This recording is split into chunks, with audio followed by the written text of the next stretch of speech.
Warga Malaysia keturunan India Hindu di negara bagian Selangor juga berkampanye menjelang pemungutan suara.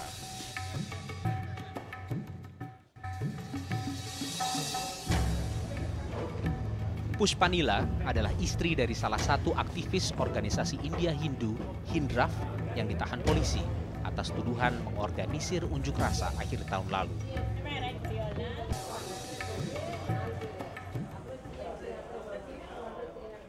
Saat ditangkap, Manoharan telah terlanjur mencalonkan diri sebagai kandidat senator dari Partai Aksi Demokratik untuk kota Alam Shah.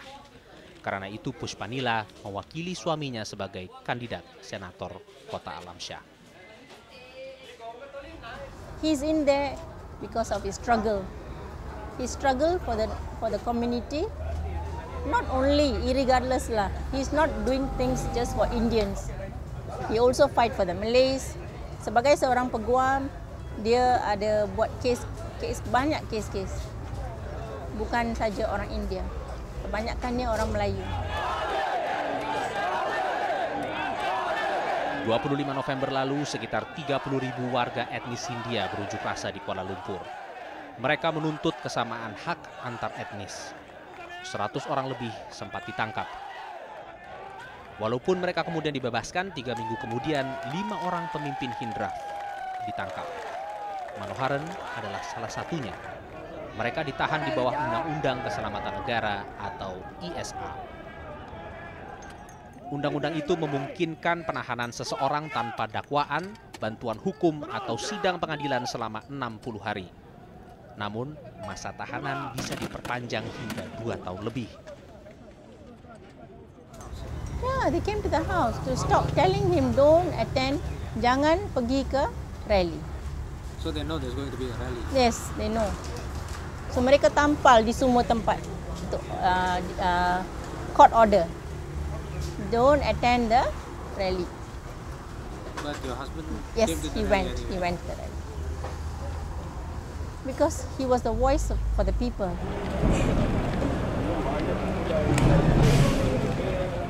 Padahal tuntutan mereka adalah sederhana, yaitu agar pemerintah memenuhi kebutuhan dasar warga etnis India Hindu berupa kesempatan bekerja, beribadah, dan menjalani pendidikan yang layak.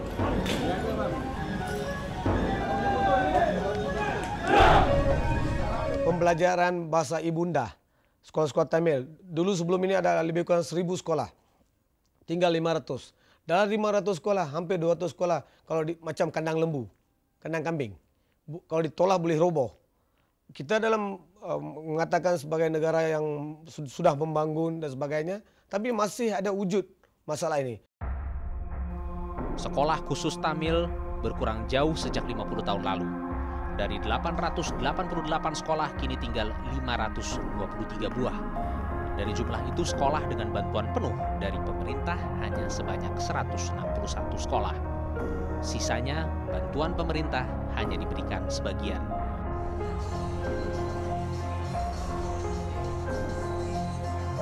Hindraf meyakini bahwa masyarakat India di Malaysia kebanyakan miskin. Jumlah penduduk etnis India di Malaysia diperkirakan mencapai 1.700.000 orang lebih. Sebagian besar dari mereka bekerja sebagai pedagang.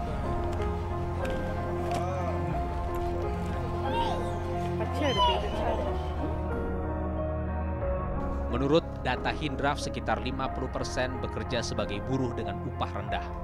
Sebagian lainnya bekerja di pabrik. Jumlah pegawai pemerintahan dari etnis India kini merosot dari 17% menjadi hanya 5%. Walaupun kita mencapai mengurangkan kemiskinan dan menyusun semula masyarakat dari segi kelas menengah dan sebagainya, tidak dapat kita menafikan bahawa masih wujud golongan yang saya pernah sifatkan sebagai underclass ataupun golongan yang miskin, dan mungkin ada yang tak begitu miskin tapi masih menghadapi masalah-masalah ekonomi dan sebagainya. Dan sebahagian daripada mereka terdiri daripada masyarakat India. Mungkin dari segi peratusan, kalau dibanding dari segi peratusan India dalam demografik Malaysia keseluruhannya, peratusan yang terlibat dalam kelas rendah ataupun kelas underclass ini, kelas bawahan ini, mungkin peratusan mereka itu lebih tinggi daripada kaum Melayu, Cina dan kaum-kaum yang lain, ya. Suara kepada rakyat. Kita tak mahu